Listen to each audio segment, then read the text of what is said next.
بسم الله الرحمن الرحيم. அல்லாஹ் ஜல்ல ஷானஹு தஆலா நாம் ஈமான் கொள்வதை பற்றி சொல்லும்போது சஹாபாக்களை காட்டி சொல்றான். அவர்கள் எப்படி ஈமான் கொண்டார்களோ அதே போல நீங்கள் ஈமான் கொள்ளுங்கள் அப்படின்னு. அப்போ அப்படிப்பட்ட சஹாபாக்களை அல்லாஹ் ஜல்ல ஷானஹு தஆலா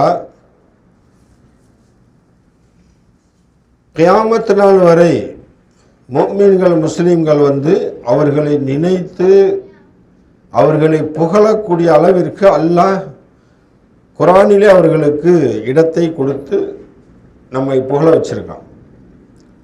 குறிப்பாக பத்ர் சஹாபாக்கள், இந்த பத்ர் சஹாபாக்களை அல்லாஹ் ஜல்ல ஷானஹு தஆலா எந்த அளவுக்கு அவங்க மேல அன்பு வச்சிருக்கான், நேசம் வச்சிருக்கான் அப்படின்னா,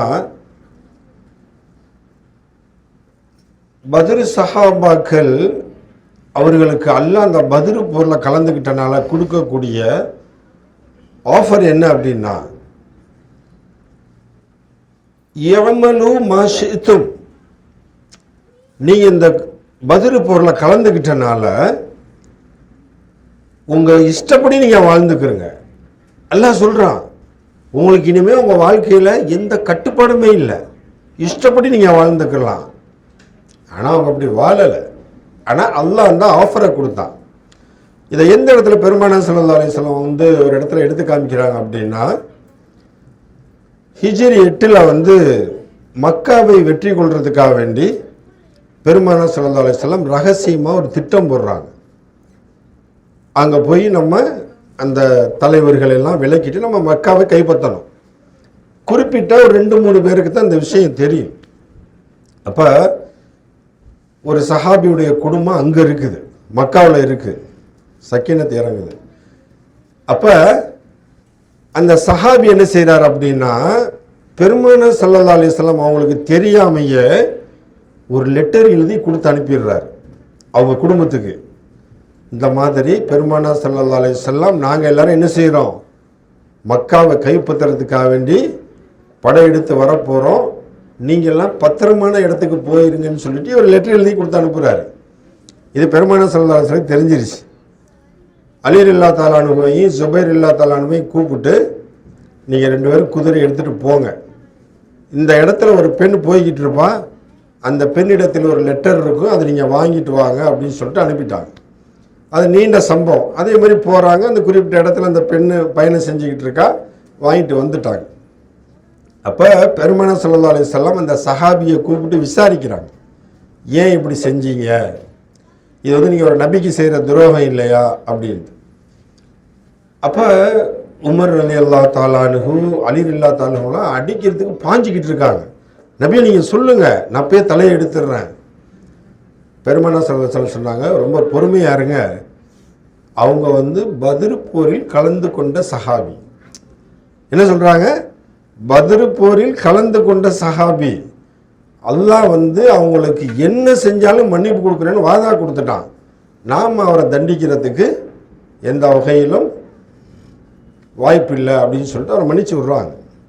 இப்போ பெருமைமிக்கவர்களே, இந்த சஹாபாக்கள் வாழ்க்கையில் வருஷம் பேசுறது முக்கியம் இல்லை, அந்த வாழ்க்கையிலேருந்து நம்ம வாழ்க்கைக்கு எடுத்துக்கொள்ளக்கூடிய பாயிண்ட் நிறைய இருக்குது. சரியா?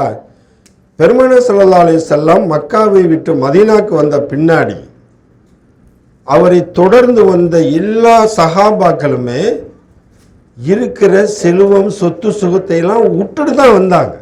யாரும் அந்த பொருளை எடுத்துகிட்டு வர முடியாது. நான் இஸ்லாத்தை ஏற்றுக்கிற போகிறேன் அப்படின்னா போ, இருக்கிற எல்லாத்தையும் இங்கே தந்துட்டு போ அப்படின்னு சொல்லிட்டு மக்கத்து காஃபிர்கள் எல்லாத்தையும் பிடுங்கிடுவாங்க. இப்படி தான் எல்லா சஹாபாக்களும். அப்போ பல வருடங்கள் அங்கே கஷ்டப்பட்டு சேர்த்த சொத்து சுகம் எல்லாத்தையும் இந்த ஈமானுக்காக வேண்டி என்ன செஞ்சாங்க, விட்டுட்டு வந்தாங்க. அப்படியே நம்மளை கொஞ்சம் டச் பண்ணி பாருங்களேன், நாம் எப்படி இருக்கோம் அப்படின்னா, சொத்து சுகங்கள் காசு பணத்துக்காக வேண்டி ஈமானை விட்டுறோம். மார்க்கமா துனியாவா அப்படின்னா நம்ம துனியாவுக்கு முக்கியத்துவம் கொடுத்து ஈமான் தானே, அப்புறம் கூட நம்ம எடுத்துக்கலாம், அல்லாஹ் தானே அப்புறம் கூட பேசிக்கலாம், இப்படி தான் நம்மளுக்கு வருது. நாம் சாப்பிட்றதுக்காக வேண்டி வாழ்கிறோம், அவங்க வாழ்கிறதுக்காக வேண்டி சாப்பிட்டாங்க. நாம் இந்த துனியாக்காக வேண்டி மார்க்கத்தை பெறுறோம். நம்மளுடைய பேச்செல்லாம் பாருங்களேன், நம்ம ஒழுங்காக தொழுவணும், ஒழுங்காக ஓதணும், இல்லாட்டி அல்லாஹ் என்ன செய்ய மாட்டான், ரிஸ்கில் பரக்கத்தை தர மாட்டான், உதவி செய்ய மாட்டான், இப்படி தான் நம்மளுடைய பேச்செல்லாம் இருக்கும். அப்போ அல்லாஹ்வை நாடி நம்ம பார்க்குற எல்லா விஷயமுமே இந்த துனியாவை சார்ந்து தான் நம்ம யோசிக்கிறோம். ஆனால் அதை நம்ம எப்படி நம்ம ஆக்கணும் அப்படின்னா, மஃபிரத்திற்காக வேண்டி இந்த துனியாவில் நம்ம வாழணும். இந்த துனியாவில் வாழ்கிறது எதுக்காக வேண்டி? நான் மஃபிரத் அடையணும். எப்படி அடைஞ்சாலும் இந்த உலகத்தில் வாழ்ந்தால் நான் மஃபிரத்தை அடைய வேணும், அப்படிப்பட்ட வாழ்க்கையை இங்கே அமைச்சிக்கிறணும் அப்படிங்கிறது தான் சஹாபாக்களுடைய வாழ்க்கை. அப்போ பெருமை மிக்கவர்களே, அல்லாஹ் ஜல்ல ஷானஹு தஆலா சஹாபாக்களுக்கு கொடுத்தான். நீங்கள் என்ன செஞ்சாலும் நான் எப்படி வாழ்ந்தாலும் நான் மன்னிச்சிடுறேன், உங்களை நான் ஏற்றுக்கிறேன் அப்படின்னு. சரி, அதோடு அந்த ஆஃபர் முடிஞ்சா? நம்மளுக்கெல்லாம் இல்லையா? அப்படின்னு நம்ம என்னைக்காச்சும் நினச்சி பார்த்துருக்கோமா? அந்த சஹாபாக்கள் காலத்தில் நம்ம பிறந்திருந்தா இந்த மாதிரிலாம் வாழ்ந்துருக்கலாமே, இந்த மாதிரிலாம் ஆஃபர் கிடச்சிருக்குமே அப்படின்னு நாம் நினச்சோம் அப்படின்னு சொன்னால் அல்லாஹ் நம்மளை கபூல் செய்கிற. இன்றைக்கி நம்ம நினைக்கக்கூடிய வாய்ப்புகள் எத்தனையோ அல்லாஹ் தந்திருக்கான். அல்லாஹ் எப்படின்னா எந்த பாயிண்டில், அதாவது நம்ம இவ்வளோ பெரிய வாழ்க்கை வாழ்கிறாங்க, அந்த பத்ர் சஹாபாக்கள் அந்த பத்ர் போரில் கலந்துக்கிட்டது அல்லாஹ்க்கு அப்படியே பிடிச்சிருச்சு, ரொம்ப பிரியமாயிருச்சு. இதுக்கு முன்னாடி எந்த உதாரணமும் இல்லை போர் செஞ்சதுக்கு. போன இதில் அவங்க போர் செஞ்சாங்க, நம்ம செய்கிறோம் அப்படின்னு இல்லை. முதல் போர், முதலாக பெருமானார் ஸல்லல்லாஹு அலைஹி வஸல்லம் சொல்ல ஏற்று இறங்கின போர். அப்போ அந்த ஒரு விஷயத்துக்கு அல்லாஹ் கொடுத்த ஆஃபர் என்ன அப்படின்னா, நீங்கள் எப்படி வாழ்ந்தாலும் நான் உங்களை பொருந்திக்கிடுவேன். அப்போ இது நம்மளுக்கு இருக்கா இல்லையா அப்படின்னு நம்ம யோசிக்கணும். நம்ம என்ன செய்யணும் அப்படின்னா, அல்லாஹ்ட்ட பேசணும். அல்லாஹ்ட்ட துஆ கேட்கறது வேற, அல்லாஹ்ட்ட பேசுறது வேற. எப்படி நம்ம பேசணும் அப்படின்னா, இப்போ குர்ஆன் ஓதுறோம், எவ்வளோ அமல் செய்கிறோம், குர்ஆன் ஓதிட்டு அல்லாஹ்ட்ட பேசணும். யா அல்லாஹ், ஏதோ உன்னுடைய பிரியத்தை நாடி இந்த அமல்லாம் செய்கிறேன். நான் பெருமானார் ஸல்லல்லாஹு அலைஹி வஸல்லம் காலத்தில் பிறக்கலை, இவ்வளோ தூரத்தில் நான் பிறந்திருக்கேன். ஆனால் எனக்கு ஒரு ஆசை, எனக்கு ஒரு கற்பனை, இவ்வளோ இது நான் ஓதுனேனே, பெருமானார் ஸல்லல்லாஹு அலைஹி வஸல்லம் உச்சரித்த மாதிரி ஒரு வார்த்தையாச்சும் நான் உச்சரிச்சிருக்க மாட்டேனா? பெருமானார் ஸல்லல்லாஹு அலைஹி வஸல்லம் அவர்கள் மாதிரி ஒரு ஹர்ஃபையாவது நான் மஹ்ரஜோட உச்சரிச்சிருக்க மாட்டேனா? இதனாலயாச்சும் இந்த பிரியத்தை கொண்டாச்சு என்னை கபூல் செஞ்சுக்கவன், என்னை ஏற்றுக்கவன் இப்படி நம்ம கேட்டால் அல்லாஹ் பெருமைப்படுறான். அல்லாஹ் என்ன செய்கிறான், நபியே பாருங்க, நீங்கள் பிறந்த வருஷம் எங்கே, இந்த அடியான் பிறந்த வருஷம் எங்கே, உங்களை நினச்சி பார்த்து உங்களுடைய காலத்தில் அவன் இல்லையே அவன் கவலைப்படுறான், அவனுக்கு நீங்கள் என்ன சொல்கிறீங்க அப்படின்னு அல்லாஹ் பெருமானார் ஸல்லல்லாஹு அலைஹி வஸல்லம் முன்னாடி நம்மளை பற்றி பேசுகிறான்.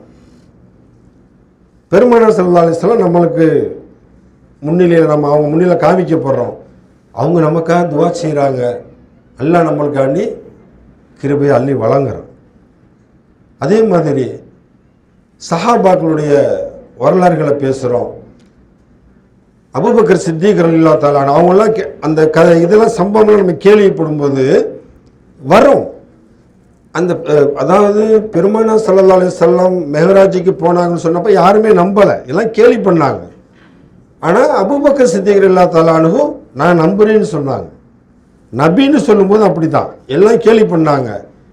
அபூபக்கர் சித்தீக் ரலியல்லாஹு தஆலா நான் நம்புறேன்னு சொன்னாங்க. அப்போ இந்த இடத்துல நம்ம இருந்திருந்தா அப்படி இருக்கும். அந்த இடத்துல நம்ம இருந்து இந்த வார்த்தையை சொல்லியிருந்தா அல்லாஹ்வுடைய இடத்துல எவ்வளோ அங்கீகாரத்தை நம்ம அடைஞ்சிருப்போம் அப்படின்னு நினச்சி நம்மளுக்கு ஒரு ஏக்கம் வரணும். அப்போ இப்படிலாம் நம்ம ஒவ்வொருத்தருடைய வாழ்க்கையை நினச்சி நாம் அந்த இடத்துல இல்லையே அப்படிங்கிற அந்த ஏக்கம் நம்மளுக்கு வரும்போது அல்லாஹ் ஜல்ல ஷானஹு தஆலா அந்த செயலை செஞ்சவங்களுக்கு நம்மளுடைய முகத்தை காட்டுறான், அவங்க மகிழ்ச்சி அடைகிறாங்க, நம்மளுக்காண்டி துஆ செய்கிறாங்க. அப்போ இப்படிலாம் நம்ம அல்லாஹ்வுடைய பிரியத்தை அடைகிறதுக்கு நிறைய வாய்ப்புகள் இருக்குது. ஆனால் நம்ம அதில் முயற்சி செய்கிறோமாங்கிறது தான் கேள்விக்குறியாக இருக்குது. இன்ஷா அல்லாஹ் அப்படிப்பட்ட வாழ்க்கையை வாழக்கூடிய மக்களாக அல்லாஹ் என்னை உங்களையும் ஆக்கிருவானாக. வாஹிரு தாவானா அல்ஹம்துலில்லாஹி ரப்பில் ஆலமீன். வஸ்ஸலாமு அலைக்கும் வரஹ்மத்துல்லாஹி வபரகாத்துஹு.